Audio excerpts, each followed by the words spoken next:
देखिए, हमारी जो मांग है वो कारीगर आयोग के गठन की मांग है। मुख्य रूप से कारीगरों के साथ जो कालांतर में आज़ादी के बाद से ही अत्याचार होता आ रहा है, कारीगरों की आवाज़ को दरकिनार कर दिया जाता रहा है और इनके मुख से रोजी रोटी निवाला छीन करके कारपोरेट सेक्टर को दे करके और इन्हें विस्थापन का जो सामना करना पड़ा है, ये इनकी हालत बिगड़ती चली गई।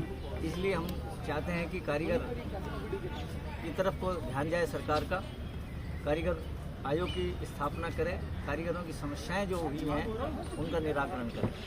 कारीगरों की आप बात कर रहे हैं, विश्वकर्मा योजना जो पीएम मोदी साहब ने चलाई है वो भी तो कारीगरों के लिए ही है, और आप आयोग की बात कर रहे हैं। देखिए, पीएम विश्वकर्मा योजना में वो तो एक किसी भी घाव को दबाने के समान है।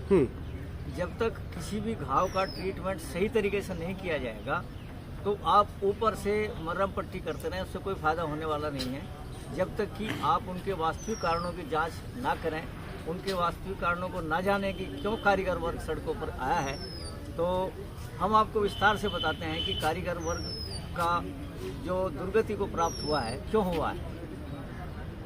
देखिए, ये कारीगर एमएसएमई में आते हैं ना, क्या वो अलग से कुछ और? मैं बताता हूँ आपको, थोड़ा सा हमें पीछे जाना होगा इतिहास में।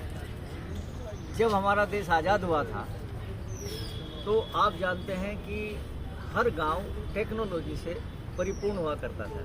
हर गांव में कारीगर लोग, टेक्नोलॉजी जानने वाले लोग रहते थे, चाहे वो लोहार हों जो तकनीकी का काम करते थे, कृषि यंत्रों से जुड़े हुए रहते थे, और कृषि के जितने भी औजार थे, चाहे उनका बनाना हो, चाहे उनका सुधारना हो, उनका मरम्मत का काम हो, सब गांव में ही होता था। जो काश्तकार लोग थे गांव की सारी टेक्नोलॉजी का काम देखते थे, फर्नीचर का से लेकर के हर तरीके का काम, टेक्नोलॉजी का काम देखते थे। सुनार हुआ करते थे, वो सब आवश्यकता पूर्ति करते थे। दर्जी होते थे गांव में, वो कपड़े का काम देखते थे। तेली, कुम्हार, कश्यप, सभी लोग अपने अपने धंधों से जुड़े हुए थे। कुम्हार लोग जो है गांव के बर्तनों का जो जितना भी काम था, आपने देखा होगा कि गांव में जो है मिट्टी के बर्तन ही उपयोग में लाए जाते थे। एक इको फ्रेंडली भी होता था, पोल्यूशन की दृष्टि से भी सही रहता था। तो ये सारे काम गांव के गांव में होते थे। लेकिन हुआ क्या, आज़ादी के बाद से जो सरकारें यहाँ पर आई, उन्होंने इस वर्ग की अनदेखी करके और जो है कुछ शहर के बिचौलिए और स्वार्थी लोगों को धन उपलब्ध कराकर, सरकारी पैसा उपलब्ध कराकर उन्होंने कारपोरेट घराने खुलवाए, और इन लोगों के हाथों से जो टेक्नोक्रेट्स जो लोग थे गांव में रहते थे, टेक्नोलॉजी इनके हाथ में थी, इनके हाथ से टेक्नोलॉजी छीन करके और वो उन शहर के दलालों को दे दी और एक शोषणकारी एक नई व्यवस्था पैदा करी, जिसमें ये लोग जो थे टेक्नोलॉजी से जुड़े हुए जो लोग थे, जो गांव में सब काम देखते थे, गांव पूरी तरह से इंडिपेंडेंट हुआ करते थे, इन हाथों से टेक्नोलॉजी को छीन करके वो कारपोरेट घरानों को सौंप दिया गया। यदि सरकार इन्हें वित्तीय सहायता प्रदान करती और टेक्नोलॉजी से अपडेट कराती तो ये लोग जो है देश की सारी आवश्यकता को पूरा करते। देश में, हमारे देश में 7 लाख गांव हैं, 7 लाख हर गांव में आप देखें कि 40% ये कारीगर जातियां हुआ करती हैं, और ये कारीगर जातियां जो सभी टेक्नोलॉजी की जितनी भी जरूरत थी वो पूरा करती हैं। लेकिन जो कालांतर में इनको गांव से इसलिए भागना पड़ा कि जो है शहरी लोगों को पैसा दे करके, कारपोरेट घरानों को पैसा दे करके और इनके हाथ से टेक्नोलॉजी और रोजी रोटी छीन करके इन्हें सड़कों पर ला दिया गया, जहाँ पर ये और शहरों पर अनावश्यक दबाव पड़ा। जब सारे लोग शहर की तरफ को भागेंगे तो शहरों पर अनावश्यक दबाव पड़ता चला गया और शहर बेतरतीब रूप से जो है आबाद होते चले गए, उनके रेट आसमान को छूने लगे।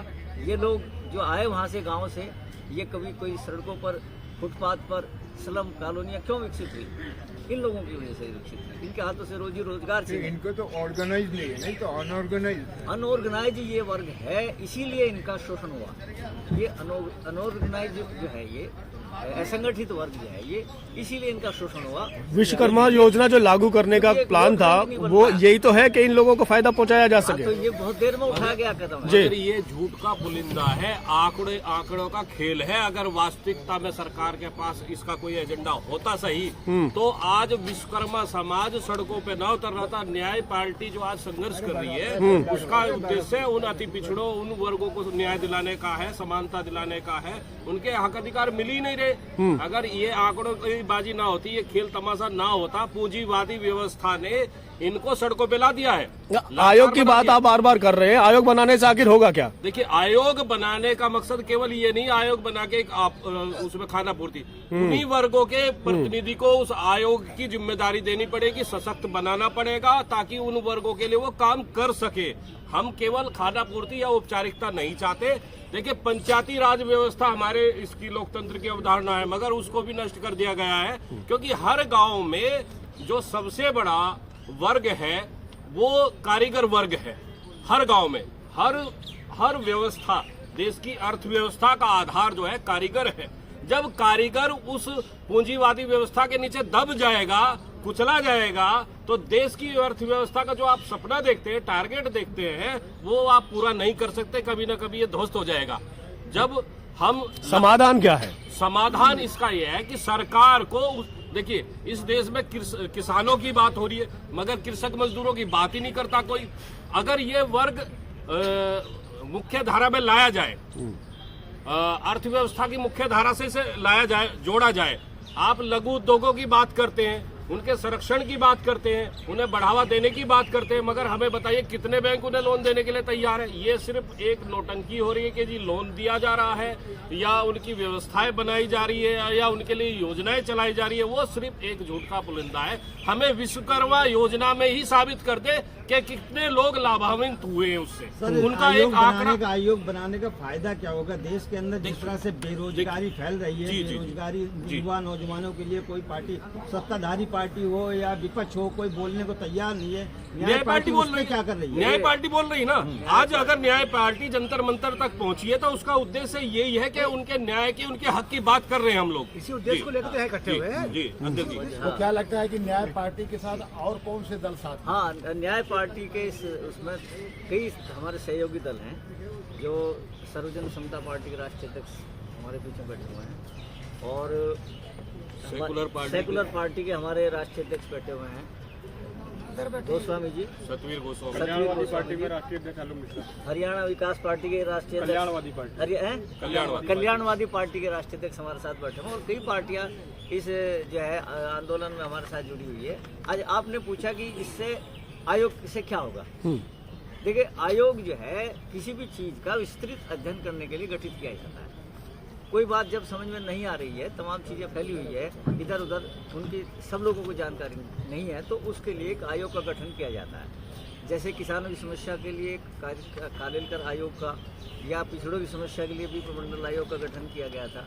तो आयोग जो है उन सभी विस्तृत कारणों की और विस्तृत बातों की जांच करता है कि किन वजह से ये परिस्थिति और ये सब पैदा हुआ है। तो आयोग में हम भी अपनी बात रखेंगे। आयोग एक उसी बात को सुनने के लिए होता है और आयोग जो है 2 महीने में, 4 महीने में अपनी रिपोर्ट देता है। तो जिस प्रकार से इस वर्ग के साथ अन्याय हुआ है, हाँ, उसकी बात। तो जैसे पिछड़े वर्ग के वर्गीकरण के लिए जो है एक रोहिणी आयोग बैठा हुआ है, वो जांच कर रहा है, कारणों की विस्तृत अध्ययन कर रहा है। तो हम ये चाहते हैं कि एक कारीगर आयोग जो है इसमें बैठाया जाए सरकार के द्वारा। और हमने जो ये कारण गिनाए हैं कि भाई इन कारीगर वर्ग की, देखिए आपको एक बात मैं बता दूं कि भारत को विश्वगुरु कहा जाता है। सब जानते हैं कि भारत को विश्वगुरु कहा जाता है, लेकिन क्यों कहा जाता है विश्वगुरु? विश्वगुरु इसलिए कहा जाता है कि भारत की जो स्कल्पचर थी, भारत की जो शिल्प कलाकारी थी, भारत की जो औद्योगिक क्षमता थी, आज से 100 वर्ष पहले या 150-200 वर्ष पहले भारत की जीडीपी जो थी बहुत ही समृद्ध आंकड़ों में थी और वो केवल शिल्पकारी, स्कल्पचर और कारीगरी की वजह से ही थी। क्योंकि कृषि हमारी इतनी बढ़िया नहीं थी। कृषि में तो हम अब जाकर के हरित क्रांति और कई क्रांतियों के बाद जो है कामयाब हो पाए हैं, लेकिन इस कल्चर इस देश का बहुत ही उत्तम रहा है और पूरी देश में यहाँ से कारीगरी पूरी दुनिया में फैली है, सब जानते हैं। और कारीगरी की वजह से ही इसका देश का दुनिया में नाम था और इसीलिए इसे विश्व गुरु भी कहा जाता था। जब से टेक्नोलॉजी पर सरकारों ने ध्यान देना बंद किया है और अंधविश्वासों में घिर करके आगे बढ़ा है देश कई बातों को और सब चीज़ों को, विज्ञान का जब से एक साइड लाइन हुआ है विज्ञान, तब से हम ऐसी स्थिति में पहुंचे हैं कि जीडीपी लगातार गिरती जा रही है।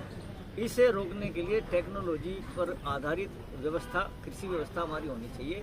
और आप जानते हैं कि कोई भी देश कोई भी तरक्की करता है तो वो टेक्नोलॉजी के आधार पर ही कर सकता है। सर एक सवाल ये है कि आयोग बनते हैं, आयोग रिपोर्ट बनाती है, लेकिन रिपोर्ट लागू करने का काम भी सरकार ही करती है। क्या लगता है कि आपको इस बात को कंप्लीट हो पाएगी इस बार? हम पहले मांग कर रहे हैं आयोग की, आप इस बात का अध्ययन करो।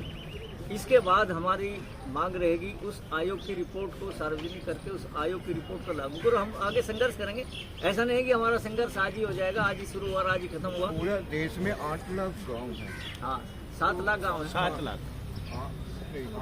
चलो सर, आपकी बात मान लेते हैं। गाँव में से आपका डेटा क्या है कि जो कितने लोग इस प्रोफेशन पे है और कितने लोग इस प्रोफेशन की बाहर? मैं बता रहा हूँ, ऐसा है कि देश में मोटे तौर से वैसे तो जातियाँ कई हजार जातियाँ हैं, लेकिन आम तौर से 18 कारीगर जातियाँ हैं, जिसे 18 कारीगर जातियाँ जिसे पीएम विश्वकर्मा योजना ने भी आच्छादित किया है। पीएम विश्वकर्मा योजना में ने भी ये कहा है कि 18 कारीगर जातियाँ हैं और इन 18 कारीगर जातियों की जो संख्या है कुल आबादी का 40% है, कुल 40% है। तो हम ये भी मांग कर रहे हैं कि इन 40% जातियों को 40% आरक्षित किया जाए, ये भी हम मांग कर रहे हैं। चलिए फाइनल करो। हाँ।